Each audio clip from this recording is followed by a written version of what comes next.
Eu queria agradecer. Eu agora descobri que os telemóveis têm um cronómetro e ponho aqui para controlar os 20 minutos, a ver se eu consigo respeitar. É 20 minutos, não é? Muito obrigado pelo convite à organização, é um prazer estar aqui. Eu não sou, evidentemente, a minha ignorância sobre a antiguidade é enciclopédica, não é? Mas eu propus tratar um tema em que eu, na altura em que me fizeram o convite, eu estava a mexer nele, portanto estava a trabalhar os roteiros do Dom João de Castro.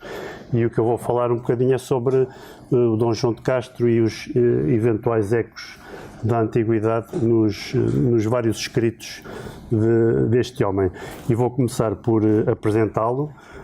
Ele é referido o Luís de Camões, nos Lusíadas, tem uma frase muito interessante: numa mão sempre a espada e noutra a pena, que se aplica precisamente ao Dom João de Castro, à figura histórica do Dom João de Castro, que viveu numa época, no século XVI, onde há muitos homens distintos, de letras e de armas, mas que ganhou maior fama que todos os outros. Como relativamente a muitos das personagens desta época, nós não sabemos muito sobre o primeiro período da vida de Dom João de Castro, sobre a infância dele, sobre a educação. Sabemos que ele nasceu por volta de 1500 em Lisboa e sabemos que terá convivido também com personagens da Casa Real. O pai dele desempenhava um cargo bastante elevado e de bastante destaque, era governador da Casa do Cível e era veedor da Fazenda, uma espécie de ministro das Finanças dos nossos dias. Portanto, ele provavelmente conviveu com com o futuro Dom João III, com quem mais tarde manteve muito boas relações, e também conviveu certamente com o infante Dom Luís, o irmão do Dom João III, que nasceu um pouco mais tarde, em 1506, mas manteve nos anos subsequentes uma intensa correspondência com estes dois senhores. Portanto, isto era o enquadramento de Lisboa. Eu tenho alguns slides, alguns têm a ver com o Dom João de Castro, outros são só para ilustrar um bocadinho o que eu vou dizendo. O cronista Diogo do Couto, alguns anos mais tarde, escreveu sobre o Castro, que na sua juventude, e eu cito, foi bem instruído nas artes liberais e que era bom latino, ou seja, tinha conhecimento da língua latina. Dom João de Castro, com 18 anos, é o primeiro dado seguro que nós temos sobre ele. Embarcou de Lisboa para Tânger, sem autorização paterna, e foi servir na Praça de Tânger sob as ordens do Dom Duarte Menezes, que era um capitão bastante célebre, e cujos feitos de armas contra os magrebinos causavam então algum espanto e admiração em Portugal, e durante alguns anos ele esteve nesta praça, fazendo uma espécie de tirocínio que era comum nos jovens da sua época. Aliás, o Luís de Camões, que nós falamos há pouco, também passou por essa experiência no norte da África. Entretanto, foi armado cavaleiro e regressou a Portugal em 1527. Alguns anos mais tarde, ele escreveu numa carta sobre a sua experiência marroquina, ele diz: lá me nasceram as barbas, ou seja, lá me fiz homem de armas. Os 10 anos seguintes, entre 1527 e 1537, nós não sabemos muito sobre Dom João de Castro. Ele regressou a Portugal. Sabemos que ele herdou uma quinta famosa em Sintra, que é a Quinta da Penha Verde, que depois mais tarde foi célebre por outros motivos. Terá começado a residir aí a partir de então. A quinta é famosa porque fala-se de experiências que ele terá feito mais tarde sobre a aclimatação de plantas de origem oriental, e nomeadamente a laranja doce, mas isso agora não vem ao caso. Entretanto, em 1535, nós temos informações sobre a participação dele na grande expedição que o imperador Carlos V organizou contra Tunis, no norte da África, ou Tunis, e na qual ele participou juntamente com o infante Dom Luís. Havia um contingente português que participou nessa expedição, e mais tarde nas suas cartas o Dom João de Castro falará de algumas ruínas que ele teve a oportunidade de observar, as ruínas da antiga Cartago, e de medições que ele fez com astrolábios para determinar as coordenadas exatas dessa antiga praça. Portanto, até aqui a carreira de Dom João de Castro não tem nada de especial relativamente à de outros seus contemporâneos do mesmo extrato social. Portanto, ele fez uma carreira de armas, terá feito algumas leituras, alguns estudos na Escola do Paço. Nós não sabemos bem o teor dessa educação. Portanto, temos aqui a professora Ana Isabel Buesco, que estudou muito este tema da educação dos príncipes, que nos poderá dizer quais eram as leituras deles. Eu vou dar algumas sugestões, mas ela sabe mais disto do que eu, de certeza absoluta. Portanto, mais ou menos nesta época nós sabemos que ele se começou a interessar de maneira mais ou menos aprofundada por questões náuticas e questões geográficas, e terá inclusivamente seguido, juntamente com o infante Dom Luís, que é este que eu aqui apresento, terá seguido na Corte Régia as lições do Dr. Pedro Nunes, que era um insigne matemático que ensinava na Universidade de Coimbra e que a partir de determinada altura foi nomeado cosmógrafo também e esteve sempre associado à corte. O Dom João de Castro escrevia mais tarde que na casa do infante Dom Luís a ciência da cosmografia mais floresceu que noutra parte alguma desta redondeza que habitamos. Portanto, é mais ou menos um testemunho sobre esse ensino da náutica, da geografia, da cosmografia a que eles estariam ligados. Eu agora vou falar um pouco dos escritos do Dom João de Castro. Costuma ser atribuído, o escrito mais antigo que costuma ser atribuído ao Dom João de Castro é um tratado da esfera, portanto, que é um livro de iniciação às questões astronómicas. É uma obra manuscrita que teria sido produzida mais ou menos na mesma época em que esta que eu vos mostro aqui, que é o Tratado da Esfera do Pedro Nunes, que foi publicado em 1537. Portanto, há um manuscrito mais ou menos da mesma época que corre a fama que seria da autoria do Dom João de Castro. Inclusivamente ele foi publicado nas obras completas do Dom João de Castro, numa edição famosa do Luís de Albuquerque e do Almirante Teixeira da Mota, do Armando Cortesão e do Luís de Albuquerque. Muito recentemente, uma geógrafa portuguesa, a professora Suzane Davot, escreveu um artigo contestando e com argumentos bastante convincentes a autoria deste Tratado da Esfera. Portanto, ela demonstrou, mais ou menos por A mais B, que o Dom João de Castro não podia ser o autor desse tal manuscrito que lhe é atribuído. E qual é a característica deste manuscrito que nos interessa aqui? É um manuscrito que está recheado de citações de autores antigos, nomes como Aristóteles, Ptolomeu, Platão, Cícero, Júlio César, Lactâncio, Macróbio, Ovídio, Pitágoras, Vigílio, etc. aparecem a cada página deste Tratado da Esfera manuscrito. Mas ela provou de facto, e normalmente a cultura literária ou livresca do Dom João de Castro costuma ser baseada sobretudo neste escrito. E a partir do momento em que ele não é o autor deste escrito, nós temos aqui um problema, não é? Tentar verificar de facto quais eram as leituras que nós podemos comprovadamente atribuir ao Dom João de Castro de autores antigos, e foi um bocadinho isso que eu tentei fazer. O Dom João de Castro foi autor de outros escritos, de que eu vos vou falar já de seguida. Portanto, em 1538, este senhor que aqui vem, o Dom Garcia de Noronha, foi nomeado vice-rei do Estado da Índia. O Estado da Índia, não sei, provavelmente toda a gente saberá o que é. Era uma espécie de império asiático dos portugueses, um império descontínuo, formado por feitorias, fortalezas, etc., que eram ligadas entre si por armadas regulares, a partir de determinada altura dos anos 40 do século XVI, deu-se-lhe o nome de Estado da Índia, que tinha a sua capital em Goa, e cada 3 anos, mais ou menos, era nomeado um governador ou vice-rei, dependia do estatuto social da pessoa nomeada, portanto, em 1538, o Dom Garcia de Noronha é investido nessas funções de vice-rei.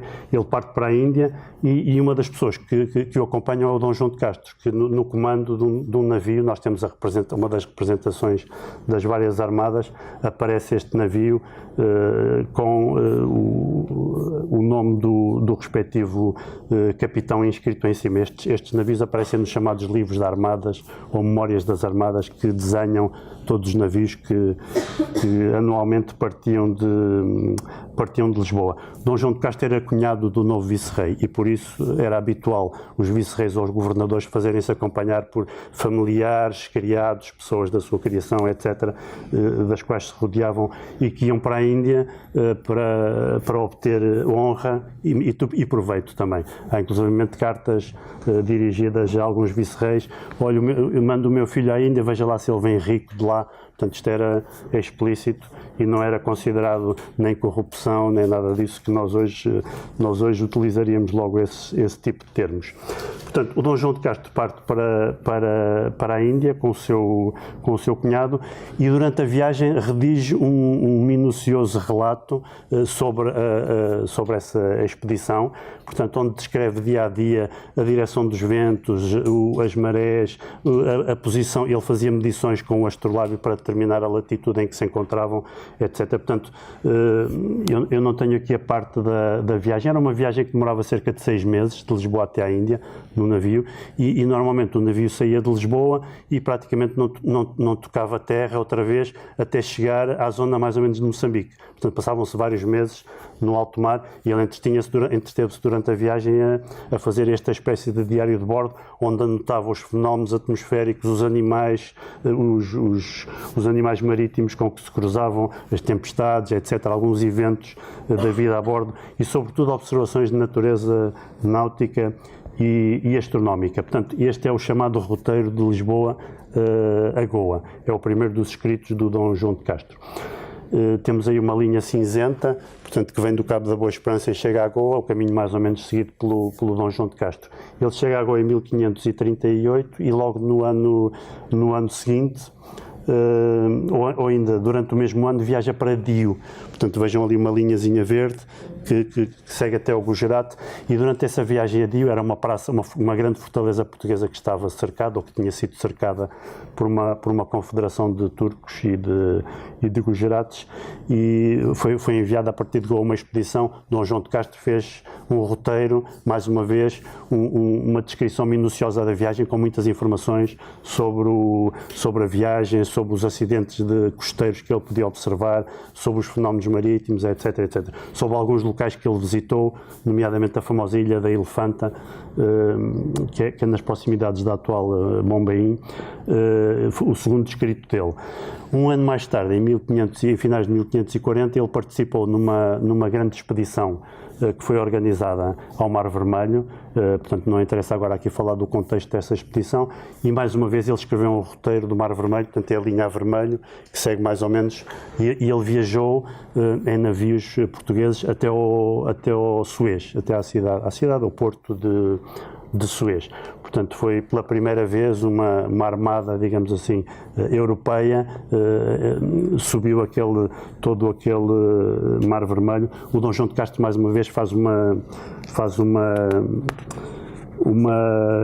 descrição pormenorizada da sua viagem. Eu tenho de acelerar, porque já estou um bocado atrasado. Os roteiros do Dom João de Castro, na época, ficaram manuscritos. Estes 3 roteiros, de Lisboa a Goa, de Goa a Dio, e o chamado roteiro do Mar Roxo ou Mar Vermelho, ficaram manuscritos na época. Conhecem-se algumas cópias, as cópias circularam entre pessoal especializado. Ele mandou uma cópia ao Infante Dom Luís, provavelmente o rei também recebeu uma outra cópia, e não foram impressos na época, só foram impressos mais tarde. Os roteiros do Dom João de Castro têm a particularidade, para além de todas aquelas informações que eu vos disse, incluem vistas de portos que teriam sido esboçadas por ele e completadas por um outro pintor. Portanto, são uns documentos de facto magníficos sobre o mundo oriental, sobre os portos, sobre as cidades, etc. Portanto, são atribuídas ao Dom João de Castro. Fala-se de que ele teria escrito mais alguns textos, ou ele próprio refere que teria escrito mais alguns textos, mas nós não temos conhecimento de nenhum dos manuscritos dos que estão a vermelho. Ele teria escrito um outro roteiro, de Goa a Coxim. Ele próprio diz que escreveu uma cosmografia da Ásia, onde tratava de questões relacionadas com a Babilónia, lá está a Babilónia, de que se vai falar daqui a pouco, nunca apareceu esse documento, e também um neto dele diz que ele teria escrito um livro sobre as fortalezas da Índia, onde descrevia todas as fortalezas que os portugueses tinham na Índia. Portanto, nenhum destes documentos até hoje apareceu.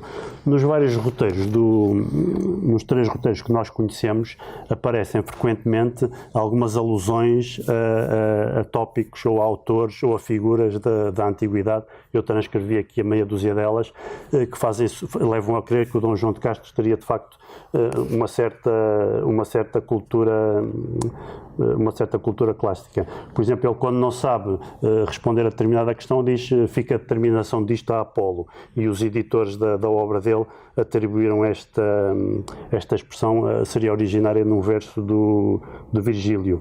Outro exemplo, fugir de Sila para Caribdes, que é aplicada num dos seus roteiros, quando ele critica a atuação de um certo piloto. Portanto, isto terá a ver com uma passagem de Homero. Portanto, isto são, digamos assim, referências que ele faz casualmente e que fazem supor que ele teria determinados conhecimentos da literatura clássica, e os seus leitores também seriam capazes de identificar imediatamente estas referências, que fariam parte da cultura, digamos assim, média da nobreza da altura.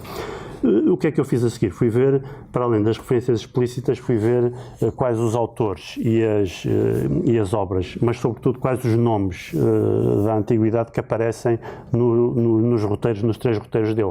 Temos ali em cima o roteiro 1, 2 e 3, portanto é o R1, 2, 3, e depois tem os vários nomes que ele cita explicitamente estes nomes, não são referências indiretas. E depois, reparem que algumas das citações são de certeza absoluta de segunda mão. Ele, em determinada fase, em determinada parte do roteiro do Mar Roxo, ocupa-se de um determinado problema e depois diz, como dizem Aristóteles, Arquimedes e Diodoro Sículo. Portanto, isto provavelmente ele leu isto em algum sítio, terá lido estas informações no Tratado da Esfera ou noutras obras que circulavam na altura. Portanto, de todas estas obras que ele cita, portanto, nós só conseguimos identificar. O Euclides também é citado assim de maneira muito rápida e de maneira genérica, o Hiparco também, etc. E todas estas citações e todos estes autores se encontravam no Tratado da Esfera que eu vos mostrei há bocadinho, do Pedro Nunes. Portanto, são nomes que aparecem no Tratado da Esfera do Pedro Nunes, e de certeza absoluta que o Dom João de Castro tinha esse livro, tinha estudado com o Pedro Nunes, e o livro foi publicado antes dele partir para a Índia, em 1537, portanto, é erudição recolhida em segunda mão. Depois, há outros autores que já são citados mais a miúdo. Há o caso do Vitrúvio, que ele cita nos roteiros 3 vezes. Há um estudo sobre isso muito interessante do Rafael Moreira, sobre Dom João de Castro e Vitrúvio, publicado há uns anos atrás num catálogo da Comissão dos Descobrimentos, onde o Rafael Moreira demonstrou de uma maneira, eu acho que muito precisa e brilhante, que de facto o Dom João de Castro conhecia a obra do Vitrúvio e provavelmente teria um exemplar da obra ilustrado consigo, em alguma edição publicada em Roma. Portanto, eu trouxe-vos aqui uma das edições do Vitrúvio que foram publicadas na época.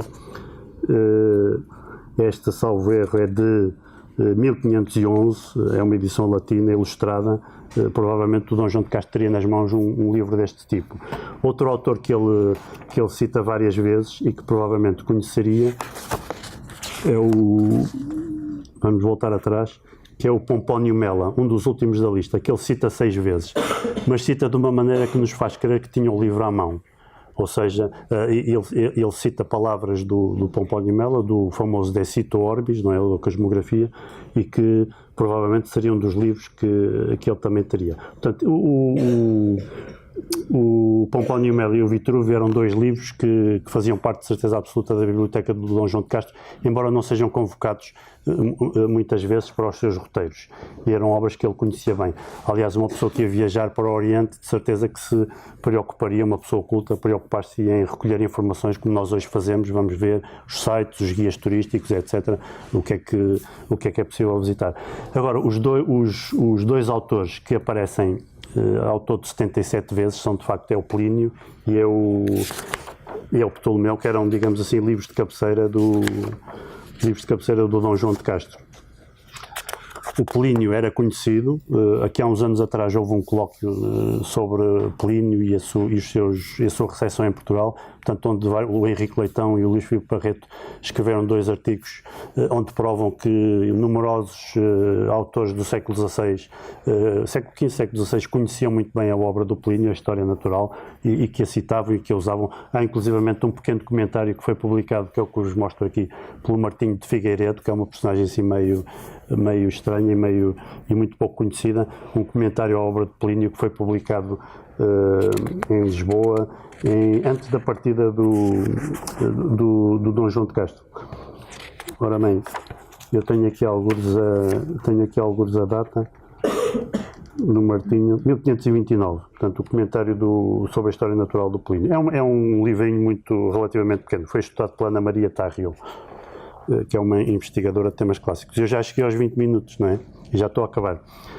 Portanto, nós temos a certeza absoluta que o Dom João de Castro conhecia o Plínio, que ele cita a cada passo, e temos a certeza absoluta também que ele conhecia o Ptolomeu. Tinha uma edição do Ptolomeu, de certeza, porque, sobretudo na viagem do Mar Vermelho, ele vai localizando os vários portos onde ele chega e remete sempre para Ptolomeu. Talvez este porto seja o porto tal de Ptolomeu, talvez este seja o que Ptolomeu coloca na latitude tal. Portanto, temos quase de certeza, e utiliza a mesma expressão, nas palavras de Ptolomeu, este porto tal. Portanto, a geografia do Ptolomeu tinha sido descoberta no século XV e divulgou-se, e curiosamente, mesmo durante o século XVI, quando o conteúdo da geografia de Ptolomeu já estava desatualizado, quando os mapas já estavam desatualizados, ele continuava a ser utilizado como uma referência, e o Dom João de Castro não foge a essa regra. Portanto, e ele faz a sua viagem ao Mar Vermelho com o Ptolomeu nas mãos, tentando identificar quais eram aqueles lugares clássicos. Só para terminar, o único autor que não é citado explicitamente nos roteiros do Dom João de Castro é o Flávio Josefo, as Antiguidades Judaicas, mas que ele cita numa das cartas que ele escreveu depois da expedição ao Mar Vermelho. Ele escreveu um longo relatório para o Dom João III e faz referência ao Flávio Josefo e às Antiguidades, porque ele, durante o Mar Vermelho, tinha na cabeça a travessia do Mar Vermelho pelos judeus, tinha na cabeça o problema das fontes do Nilo, que ele tenta discutir e resolver, etc. E, portanto, sempre com o apoio de um grupo que não era tão alargado como nós poderíamos pensar, mas era, de facto, as obras fundamentais para quem quisesse conhecer aquelas regiões e quem quisesse saber o que a Antiguidade dissera sobre o Mar Vermelho e confrontá-la com aquilo que estava a ser experimentado pelos portugueses. Era um bocadinho isso que o Dom João de Castro fez. Portanto, eu termino com a gravura. Há outras referências à Antiguidade, sobretudo na vida do Dom João de Castro, na recepção triunfal que ele tem depois do cerco de Dio, nos hábitos de colecionismo e de procurar informações sobre os templos antigos da Índia e tentar relacioná-los com a literatura clássica da época, mas eu ficaria por aqui com este retrato, cuja primeira versão foi feita por um cronista, pelo Gaspar Correia, mas que depois se repetiu, e vocês podem ver que o Dom João de Castro tem uma mão na espada. Portanto, aqui a mão esquerda está na espada e a mão direita tem uma pena, não é? Portanto, é a tal alusão do Camões na espada, uma mão na espada e outra na pena, que dá-nos bem um bocadinho a ideia destes renascentistas que descobriam um mundo novo, mas tinham a preocupação de ir procurar referências antigas para tentar conciliar o saber da antiguidade com o saber que estava a ser trazido pelos portugueses. Portanto, era só. Muito obrigado.